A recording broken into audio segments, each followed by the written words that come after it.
All right, the president is walking in. You see the folks standing up. So let's listen to the president of the United States. Please have a seat. A week ago today, I sent Congress the American Jobs Act. It's a plan that will lead to new jobs for teachers, for construction workers, for veterans, and for the unemployed. It'll cut taxes for every small business owner and virtually every working man and woman in America. And the proposals in this jobs bill are the kinds that have been supported by Democrats and Republicans in the past. So there shouldn't be any reason for Congress to drag its feet. They should pass it right away. I'm ready to sign a bill. I've got the pens all ready. Now, as I said before, Congress should pass this bill knowing that every proposal is fully paid for. The American Jobs Act will not add to our nation's debt. And today I'm releasing a plan that details how to pay for the jobs bill while also paying down our debt over time. And this is important because the health of our economy depends in part on what we do right now to create the conditions where businesses can hire and middle-class families can feel a basic measure of economic security. But in the long run, our prosperity also depends on our ability to pay down the massive debt we've accumulated over the past decade in a way that allows us to meet our responsibilities to each other and to the future. Now, during this past decade, profligate spending in Washington, tax cuts for multimillionaires and billionaires, the costs of 2 wars, and the recession turned a record surplus into a yawning deficit. And that left us with a big pile of IOUs. If we don't act, that burden will ultimately fall on our children's shoulders. If we don't act, the growing debt will eventually crowd out everything else, preventing us from investing in things like education or sustaining programs like Medicare. So Washington has to live within its means. The government has to do what families across this country have been doing for years. We have to cut what we can't afford to pay for what really matters. We need to invest in what will promote hiring and economic growth now while still providing the confidence that will come with a plan that reduces our deficits over the long term. And these principles were at the heart of the deficit framework that I put forward in April. It was an approach to shrink the deficit as a share of the economy, but not to do so abruptly with spending cuts that would hamper growth or prevent us from helping small businesses and middle-class families get back on their feet. It was an approach that said we need to go through the budget line by line looking for waste without shortchanging education and basic scientific research and road construction, because those things are essential to our future. And it was an approach that said we shouldn't balance the budget on the backs of the poor and the middle class. That for us to solve this problem, everybody, including the wealthiest Americans and biggest corporations, have to pay their fair share. Now, during the debt ceiling debate, I had hoped to negotiate a compromise with the Speaker of the House that fulfilled these principles and achieved the $4 trillion in deficit reduction that leaders in both parties have agreed we need. A grand bargain that would have strengthened our economy instead of weakened it. Unfortunately, the Speaker walked away from a balanced package. What we agreed to instead wasn't all that grand. But it was a start. Roughly $1 trillion in cuts to domestic spending and defense spending. Everyone knows we have to do more, and a special joint committee of Congress is assigned to find more deficit reduction. So today I'm laying out a set of specific proposals to finish what we started this summer. Proposals that live up to the principles I've talked about from the beginning.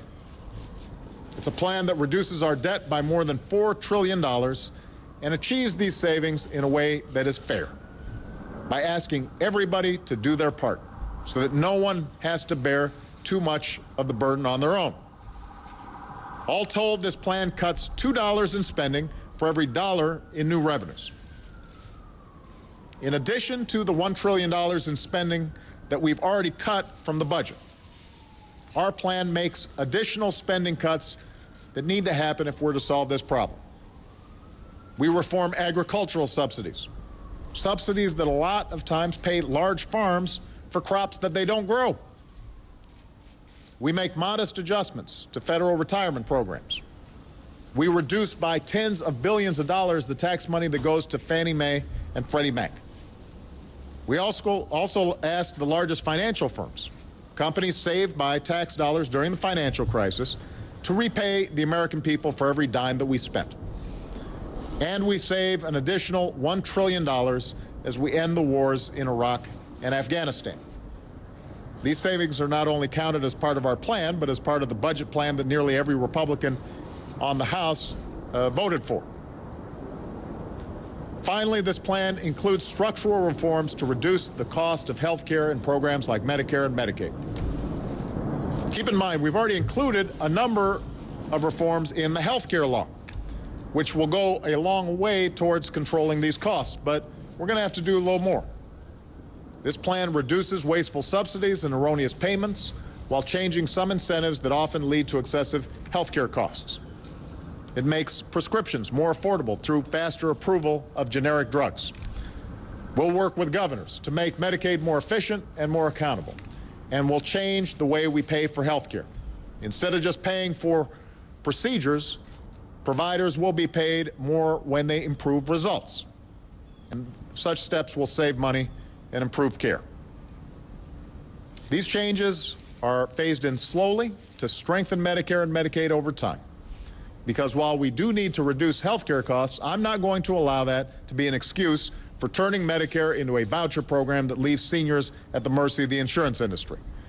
And I'm not going to stand for balancing the budget by denying or reducing health care for poor children or those with disabilities.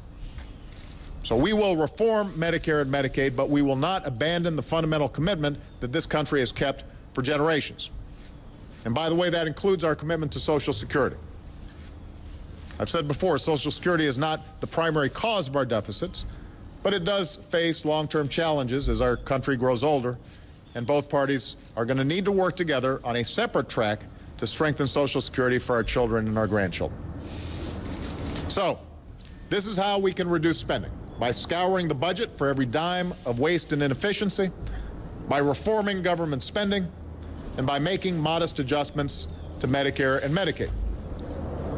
But all these reductions in spending by themselves will not solve our fiscal problems. We can't just cut our way out of this hole.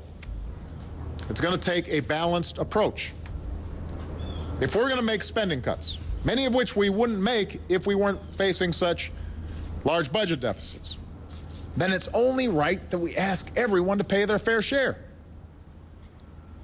You know, last week, Speaker of the House, John Boehner, gave a speech about the economy. And to his credit, he made the point that we can't afford the kind of politics that says it's my way or the highway. I was encouraged by that. Here's the problem. In the same speech, he also came out against any plan to cut the deficit that includes any additional revenues whatsoever. He said, I'm quoting him, "There is only one option. And that option, and only option, relies entirely on cuts. That means slashing education, surrendering the research necessary to keep America's technological edge in the 21st century, and allowing our critical public assets like highways and bridges and airports to get worse. It would cripple our competitiveness and our ability to win the jobs of the future. And it would also mean asking sacrifice of seniors and the middle class and the poor, while asking nothing of the wealthiest Americans and biggest corporations." So the Speaker says we can't have it my way or the highway, and then basically says my way or the highway. That's not smart. It's not right. If we're going to meet our responsibilities, we have to do it together. Now, I'm proposing real serious cuts in spending. When you include the $1 trillion in cuts I've already signed into law, these would be among the biggest cuts in spending in our history. But they've got to be part of a larger plan that's balanced. A plan that asks the most fortunate among us to pay their fair share just like everybody else. And that's why this plan eliminates tax loopholes that primarily go to the wealthiest taxpayers and biggest corporations. Tax breaks that small businesses and middle-class families don't get. And if tax reform doesn't get done, this plan asks the wealthiest Americans to go back to paying the same rates that they paid during the 1990s, before the Bush tax cuts. I promise it's not because anybody looks forward to the prospects of raising taxes or paying more taxes. I don't. In fact, I've cut taxes for the middle class and for small businesses. And through the American Jobs Act, we'd cut taxes again to promote hiring and put more money in the pockets of people. But we can't afford these special lower rates for the wealthy. Rates, by the way, that were meant to be temporary. Back when these tax cuts back in 2001, 2003 were being talked about, they were talked about as temporary measures. We can't afford them when we're running these big deficits. Now, I am also ready to work with Democrats and Republicans to reform our entire tax code, to get rid of the decades of accumulated loopholes, special interest carve-outs, and other tax expenditures that stack the deck against small business owners and ordinary families who can't afford Washington lobbyists or fancy accountants. Our tax code is more than 10,000 pages long. If you stack up all the volumes, they're almost 5 feet tall. That means that how much you pay often depends less on what you make and more on how well you can game the system. And that's especially true of the corporate tax code. We've got one of the highest corporate tax rates in the world, but it's riddled with exceptions and special interest loopholes. So some companies get out paying a lot of taxes while the rest of them end up having to foot the bill. And this makes our entire economy less competitive and our country a less desirable place to do business. That has to change. Our tax code shouldn't give an advantage to companies with the best connected lobbyists. It should give an advantage to companies that invest in the United States of America and create jobs in the United States of America. And we can lower the corporate rate if we get rid of all these special deals. So I am ready, I am eager to work with Democrats and Republicans to reform the tax code to make it simpler, make it fairer, and make America more competitive. But any reform plan will have to raise revenue to help close our deficit. That has to be part of the formula. And any reform should follow another simple principle. Middle-class families shouldn't pay higher taxes than millionaires and billionaires. That's pretty straightforward. It's hard to argue against that. Warren Buffett's secretary shouldn't pay a higher tax rate than Warren Buffett. There's no justification for it. It is wrong that in the United States of America, a teacher or a nurse or a construction worker who earns $50,000 should pay higher tax rates than somebody pulling in $50 million. Anybody who says we can't change the tax code to correct that, anyone who has signed some pledge to protect every single tax loophole so long as they live, they should be called out. They should have to defend that unfairness. Explained by somebody who's making $50 million a year in the financial markets should be paying 15% on their taxes, when a teacher making $50,000 a year is paying more than that, paying a higher rate. They ought to have to answer for that.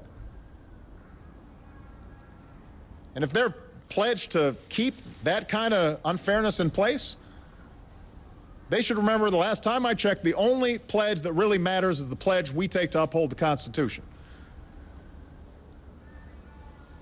Now, we're already hearing the usual defenders of these kinds of loopholes saying this is just class warfare. I reject the idea that asking a hedge fund manager to pay the same tax rate as a plumber or a teacher is class warfare.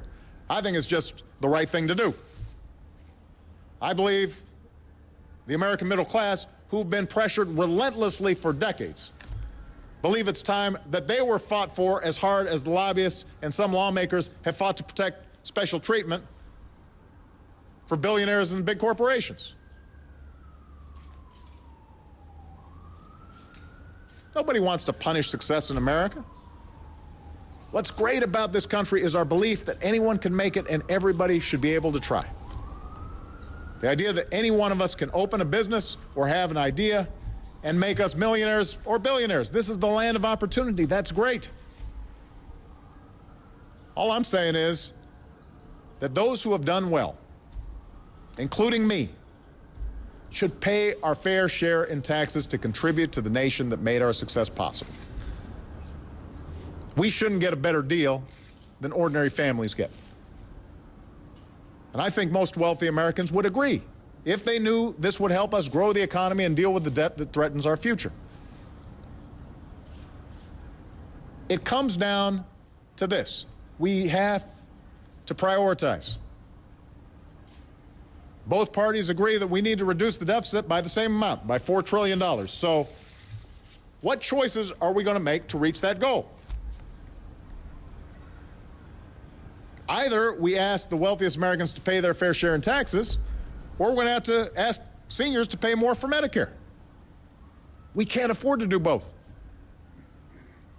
Either we gut education and medical research, or we've got to reform the tax code so that most profitable corporations have to give up tax loopholes that other companies don't get.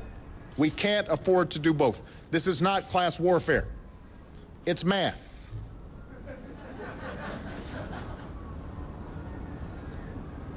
The money's going to have to come from someplace. And if we're not willing to ask those who've done extraordinarily well to help America close the deficit, and we are trying to reach that same target of $4 trillion, then the logic, the math says everybody else has to do a whole lot more. We've got to put the entire burden on the middle class and the poor. We've got to scale back on the investments that have always helped our economy grow. We've got to settle for second-rate roads and second-rate bridges and second-rate airports and schools that are crumbling. That's unacceptable to me. That's unacceptable to the American people. And it will not happen on my watch. I will not support any plan that puts all the burden for closing our deficit on ordinary Americans. And I will veto any bill that changes benefits for those who rely on Medicare but does not raise serious revenues by asking the wealthiest Americans or biggest corporations to pay their fair share. We are not going to have a one-sided deal that hurts the folks who are most vulnerable. Look, none of the changes I'm proposing are easy or politically convenient. It's always more popular to promise the moon and leave the bill for after the next election or the election after that. That's been true since our founding. George Washington grappled with this problem. He said, towards the payment of debts, there must be revenue. That to have revenue, there must be taxes. And no taxes can be devised which are not more or less inconvenient and unpleasant. He understood that dealing with the debt is, these are his words, always a choice of difficulties. But he also knew that public servants weren't elected to do what was easy. They weren't elected to do what was politically advantageous. It's our responsibility to put country before party. It's our responsibility to do what's right for the future. And that's what this debate is about. It's not about numbers on a ledger. It's not about figures on a spreadsheet. It's about the economic future of this country. And it's about whether we will do what it takes to create jobs and growth and opportunity while facing up to the legacy of debt that threatens everything we've built over generations. And it's also about fairness. It's about whether we are in fact in this together and we're looking out for one another. We know what's right. It's time to do what's right. Thank you very much. Thank you. There's the President of the United States. He's actually going to go shake some hands, it looks like, in the Rose Garden. We'll keep that picture up as we assess what we just heard. He's got some invited guests there, as well as the news media, of course. Music playing. We'll see if he gets a shouted question or two as we hear what he has to say. But he unveiled what he calls his $4 trillion as opposed to $3 trillion debt cut plan. Christine Romans was watching closely together with all of us. What do you think, Christine? Well, the great line was, it's not class warfare, Wolf, it's math.